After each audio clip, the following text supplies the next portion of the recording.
안녕하세요. 남인숙 작가예요. 오늘은 티님 고민 들어볼게요. 저는 두 아이를 키우는 30대 주부입니다. 이제 아이들이 어느 정도 자라 커피 한 잔 맘 편히 마실 정도로 여유가 생겼습니다. 한두 시간이라도 나만의 시간이 간절히 필요한 시기가 지났는데 막상 여유가 좀 생기니 허전하고 외로운 마음이 올라옵니다. 주변에 정기적으로 만나는 친구들이 하나도 없고 속해 있는 단톡방에서도 제가 쓴 글에만 답글이 없어요. 동네 엄마들 중에서 친구를 사귀고 싶어도 어디에도 끼워주지 않는 느낌이고 한마디로 제가 비호감인가 봅니다. 다 필요 없다. 내 가족만 있으면 된다. 이렇게 생각하면서도 한편으로는 평생 이렇게 살 수는 없다는 생각도 듭니다. 아이들도 자라면 자기 인생 찾아나갈 테고 남편은 벌써 회사 일이나 자기 취미생활로 바쁘니까요. 저는 제가 나쁜 사람이라고 생각하지 않는데 왜 이렇게 주변에 사람이 없는 걸까요?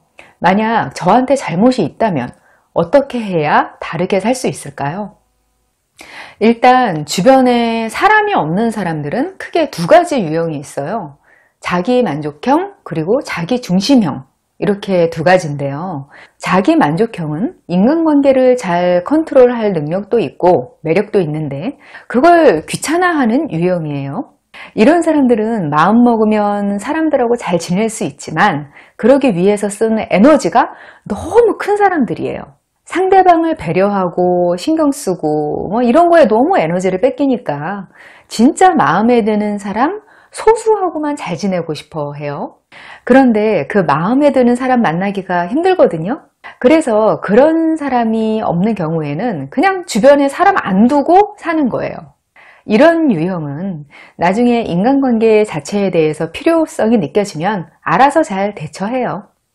진짜 문제는 자기중심형인데요. 자기중심형인 분들은 말 그대로 남의 입장을 생각을 못하는 사람들이에요. 이게 남의 입장을 배려 안 하는 거하고는 또 달라요.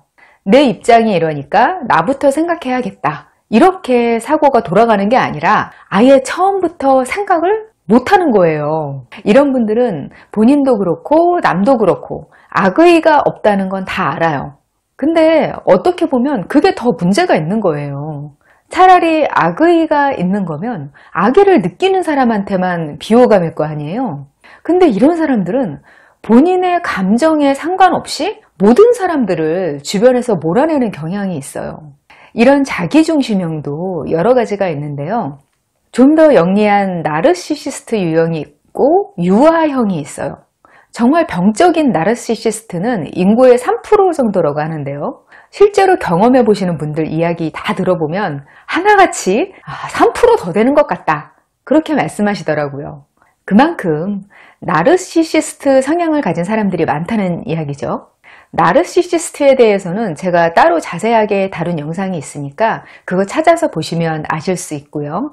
이 사람들은 겉보기에는 오히려 매력적일 수 있어요. 아주 사교적이고 자신감 넘치고 다른 사람들한테 잘 다가가고 어려운 부탁도 쉽게 하고 인간관계에 아주 능수능란해 보이는 모습이 있어요.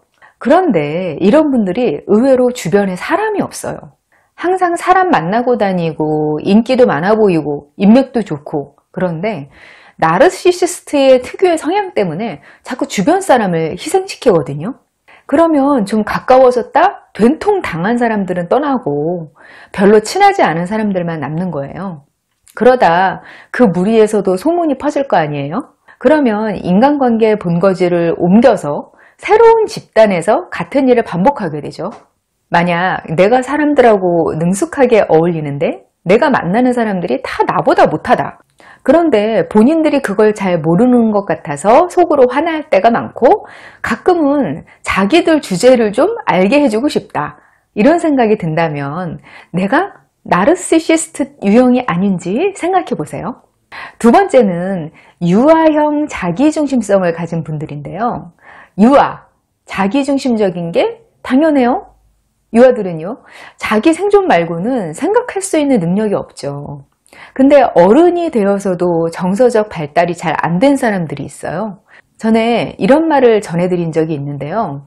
어떤 사람들이 모임 친구 형님이 갑자기 돌아가셔서 못 나온다는 말을 들었대요. 그러니까 그 소식을 듣고 거기 있던 사람 하나가 제일 먼저 한 말이 이거였대요. 아, 나 땡땡이한테 내일 장비 빌리기로 했는데 큰일 났다. 아, 그거 어디 가서 구하지? 아니, 자기 친구가 형이 갑자기 세상을 떠났는데 평범한 사람이라면 친구 심정이 어떨까? 얼마나 가슴이 아플까? 괜찮나? 이런 생각이 드는 게 정상이잖아요. 친구가 아니라 아주 모르는 남이라도 그런 소식 전해 들으면 어머 어떡해 막 그러고 철렁 내려앉는 마음이 드는 게 평범한 사람들 마음이에요. 왜냐하면 기본적으로 공감하는 기능이 있으니까요. 근데 어떤 이유에서인지 공감 능력이 잘 발달이 안 되는 사람들이 있어요.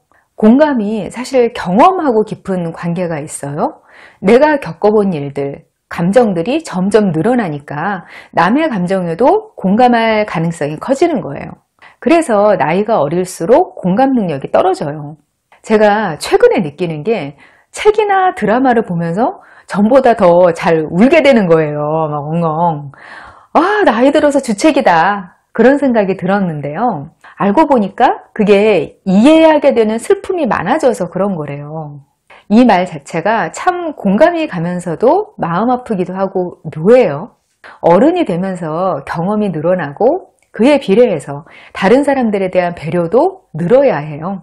근데 그게 잘 안 돼서 어떤 입장에서도 자기 입장밖에는 생각 못하는 그런 사람들이 주변에 사람이 있을 수가 없는 거예요. 이런 분들은 왜 내 주변에 사람이 없는지, 내가 원하는데도 왜 친구가 없는지 그 이유를 알기가 굉장히 힘들어요. 그냥 내가 말은 재밌게 못해서, 내가 매력이 없어서 그렇게 막연하게 생각을 하는데 그런 건 주변에 사람 없는 이유가 못 돼요.